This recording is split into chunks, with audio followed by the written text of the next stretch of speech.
Good morning, everyone. How are you? Welcome to Syracuse University and the Maxwell School of Citizenship and Public Affairs. Thank you all for being here with us this morning. Before I continue, I would like to acknowledge the Onondaga Nation, the indigenous people on whose ancestral lands we now stand. I'm Bea Gonzalez, the Vice President for Community Engagement at Syracuse University.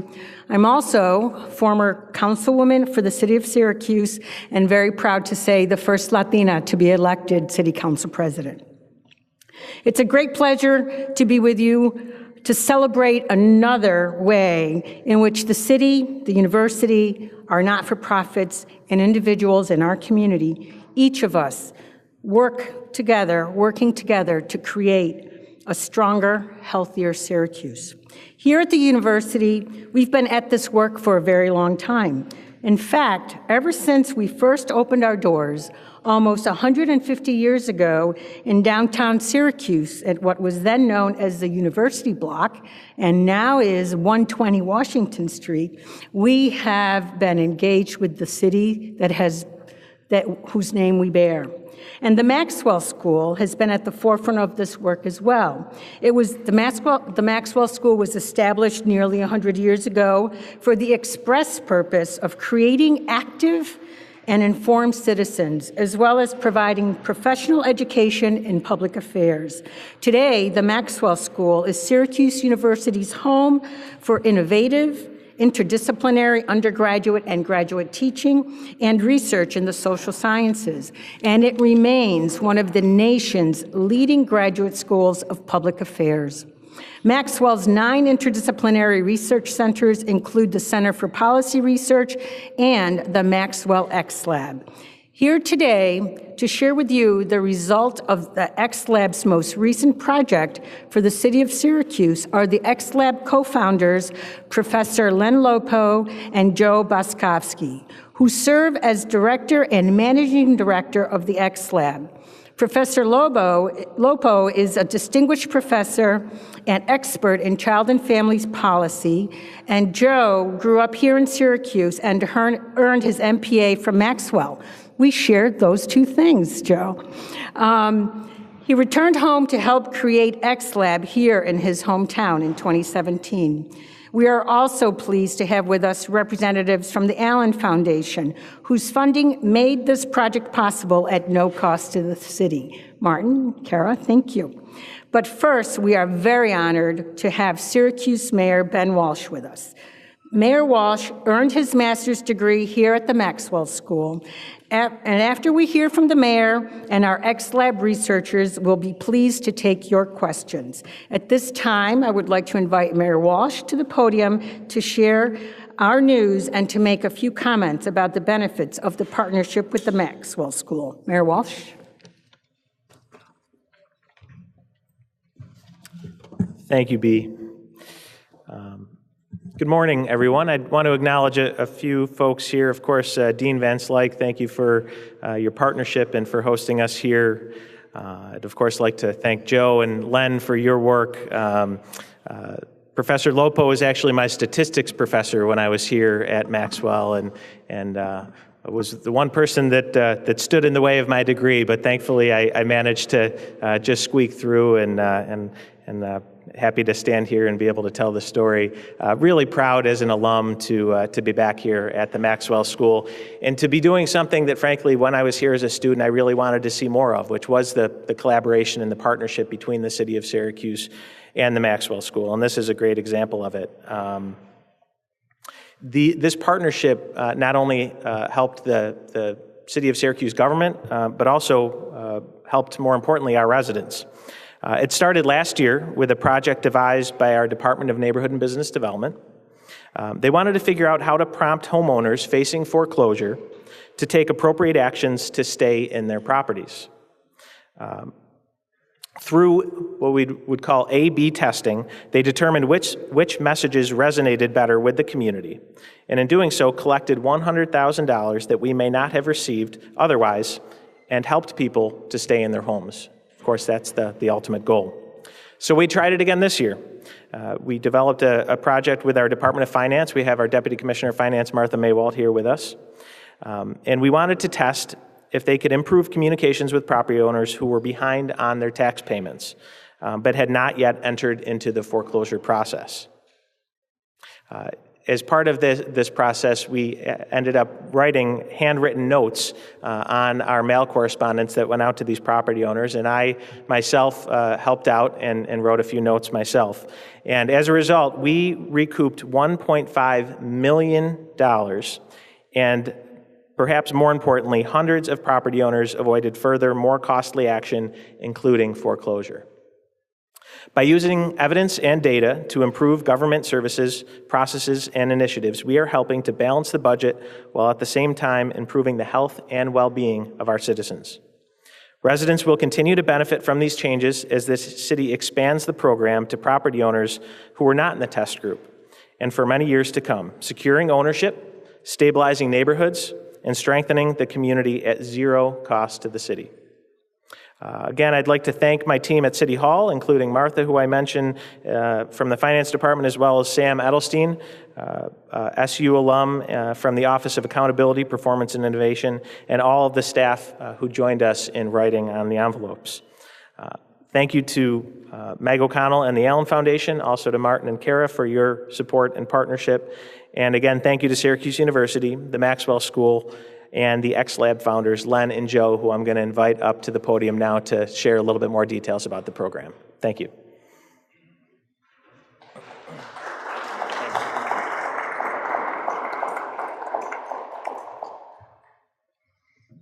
Good morning. I am Len Lopo. I am the director and co-founder of the Maxwell X-Lab. I'm also a professor here at the Maxwell School. I've been here. This is my 17th year. We have had a number of fabulous experiences with the X-Lab, and I'm delighted to be here today to talk a little bit more about the project Mayor Walsh mentioned. I, too, share the enthusiasm Mayor Walsh has with respect to this project. It is a true collaboration between the city, between the school, and between the Allyn Foundation. I would like to personally thank Mayor Walsh. I have been incredibly impressed with his interest in using data and innovation to try to make the city better, and this partnership is a perfect example of that. I also want to express my thanks to Martha, to Sam, and the rest of the team at the city. I also will add to the Allyn Foundation. Kara, Martin, and Meg are outstanding. They've been partners of ours from the very beginning. They have been incredibly supportive, and they funded this particular project, so no tax dollars at all were used for this particular intervention. I'd like to say just a few words about the Maxwell X-Lab. The lab was founded in January of 2017. And our basic goal is we have, quite frankly, some of the best public administration scholars in the world in this building. And our goal was to connect those scholars with the outstanding work that's going on in Syracuse, Central New York, and even beyond. So that was really what the objective was from the very beginning with the X-Lab. We have two pillars that we really rely on in all of our interventions in the X-Lab.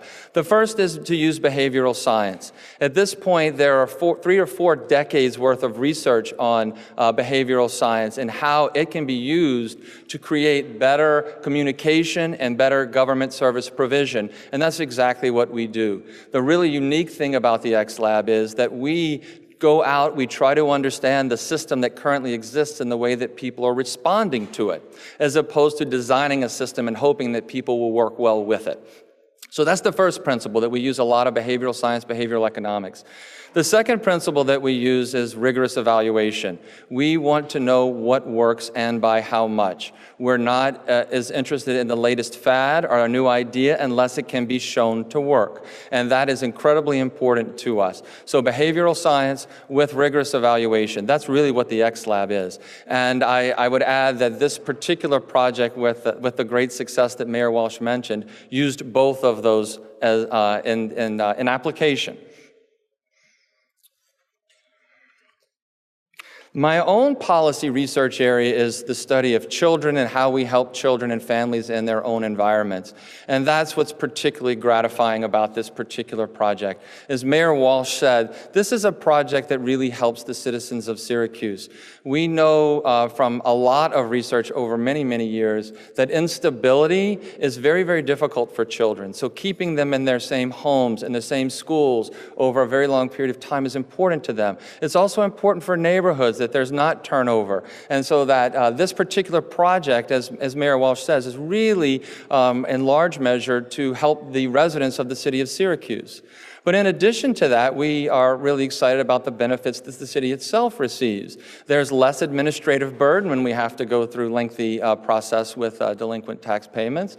And then, as Mayor Walsh mentioned, nearly $1.5 million in the public coffers. There's so much good that we can do. There's so much important stuff to be done. So we're really, really excited about the contribution that this project was able to make, both from the perspective of the residents of Syracuse, but also from the perspective of the city.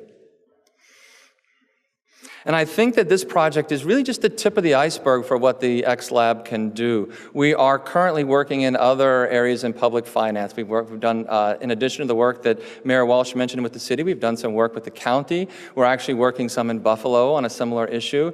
But outside of public finance, we're also doing a lot of work in Evanston, Illinois, for example, where we're working on their 311 system, or in Minneapolis, Minnesota, where we're redesigning their SNAP, or Supplemental Nutrition Assistance Program for low-income families, so that the recertification process is better for them. Again, better for recipients of the program and better on the administrative side. That's really what the X Lab is designed to do. Now I'd like to turn it over to my co-founder, Joe Boskovsky. Just a word or two about Joe. We are really, really honored and excited that Joe is part of the Maxwell research team and the Maxwell X Lab. Joe comes to us from the Behavioral Insights team, which was really sort of a pioneer in this area that was started in the UK. He's run an incredible number of experiments at this time and really an expert in behavioral science as well as the testing that I described for you earlier. As Bea mentioned, he is a Syracuse native. He grew up here. And again, this was part of the passion of the project, that we were both so excited to work in Syracuse. Me having lived here for so long, Joe having grown up here. I would also add, he is an MPA, a Master's of Public Administration graduate from the Maxwell School as well. So let me turn it over to Joe, and he's going to tell you a little bit more about specifically what we did during this intervention. Hi, thanks everyone. Like the mayor, I had Professor Lopo for my stats class, so I can share very personally his feelings on the class.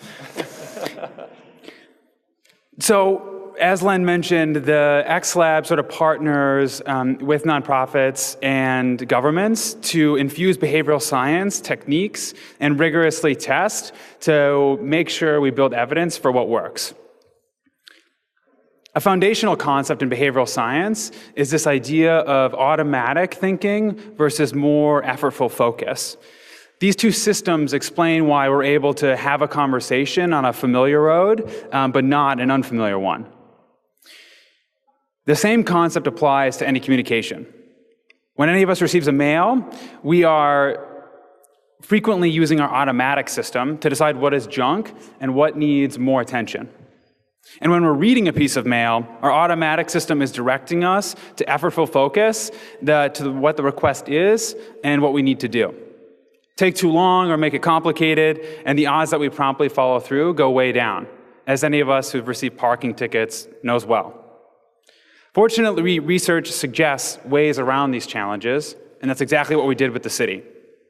First, we tackled the automatic responses to mail sorting with a note on the outside of the envelope. Handwriting is a strong signal that the letter deserves more attention because another person took time to write something. Next, we wanted to design the letter itself to efficiently direct effortful focus. The letters, among other things, made the request obvious within a few seconds. They were personalized, emphasized that the city wanted to help them to avoid more costly outcomes, and even mentioned what services the tax funds. In short, we made a simple letter directly for the property owner receiving it from a person working within the city. Together, these tweaks were tailored for both our automatic and effortful systems at just the right moment. The request, needed steps, and personalized note were laid out to draw immediate attention, making explicit the city's desire to help them avoid future consequences, and the services that the tax actually funds provided additional motivation to respond. With these new letters in hand, in May, we randomized property owners who were behind on their most recent tax bill or who were behind on tax bills from prior to 2017 to one of three groups: business as usual, a new letter, or a new letter plus a handwritten note on the outside of the envelope.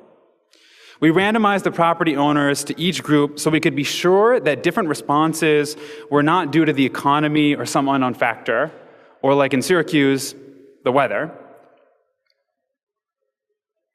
From properties who owed taxes from before 2017, those who received the letter, handwriting or not, paid 88% more, or $684 on average, than the business as usual properties. For those who were just behind on the most recent fiscal year, those who received the letter plus the handwriting paid 50% more, or $82 on average, more than the business as usual group.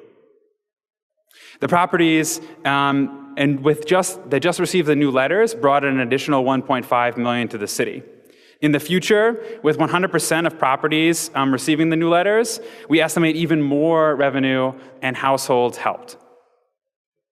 We believe that these types of interventions, multiplied across every department and every level of government, can have transformative impact on residents and their communities. Thanks.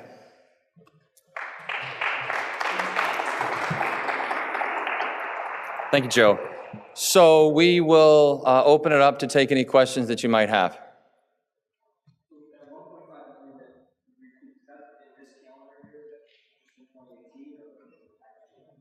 Yeah, do you want to? Yeah, just within 4 months, actually. Yep.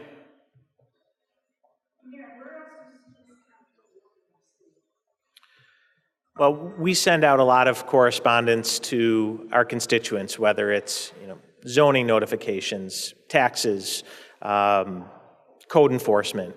And I think all too often what we hear in government, or really in any bureaucracy, is, well, this is the way we've always done it. And I think the lesson learned here is that when you are willing to innovate and try different things, you can achieve better results. So again, I think we were all thrilled with the outcome of this particular process, and are going to be aggressively looking for new and different ways to innovate in other areas.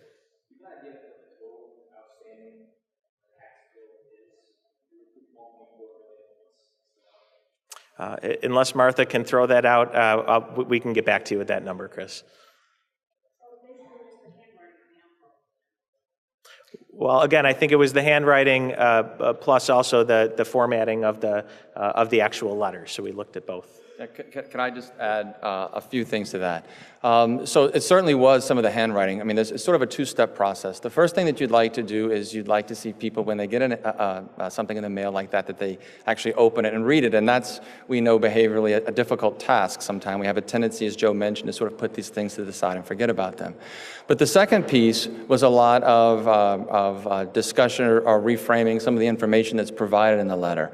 Again, it's a lot about trying to understand how people are perceiving the information, getting it to them quickly, and meeting them in a place where they can understand completely what is happening, and that there are alternatives that can be really helpful to them, that we'd like to see them take those alternatives. So it's a lot more than handwriting. That's a piece. That's just to get it started. But a lot of the intervention is having a different communication, some different communication with individuals who receive these notices. And if I could just add, I think to that point, it really is about the desired outcome. And in this case, well, it is the job of government to collect taxes. To Len's point, the primary focus here is keeping people in their homes.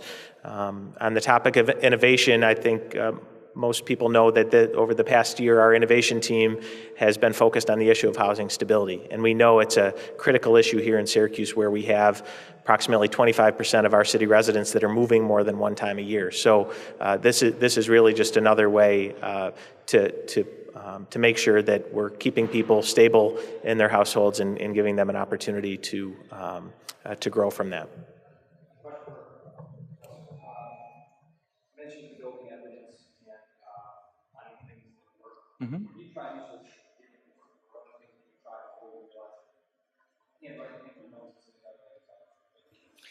So in this case, there is a lot of literature and behavioral science that we're taking advantage of.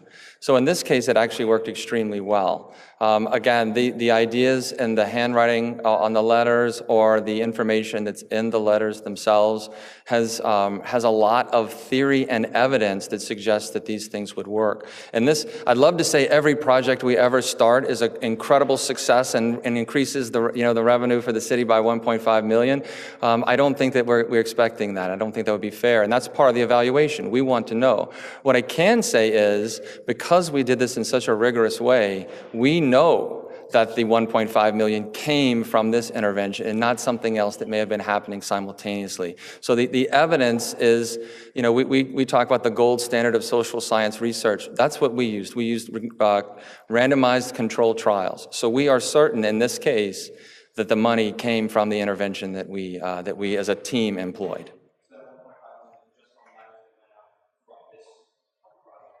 It's the additional, right? So what we like to talk about isn't the total amount of revenue that the cities are receiving. What we like to talk about is how much more is there because of our intervention.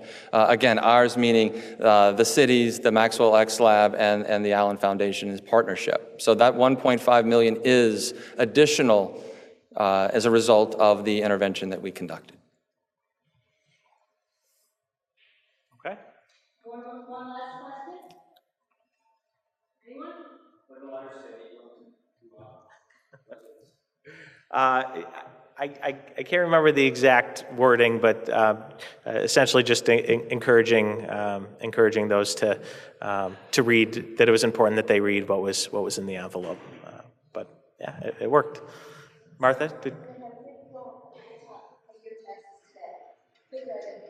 Right. So please join me in thanking Mayor Walsh, Len and Joe, and just a couple of things. There's, you can find more information about the project on Maxwell's website, and the University Media's relations team is here to answer any questions you might have, and enjoy the rest of your day. Thank you.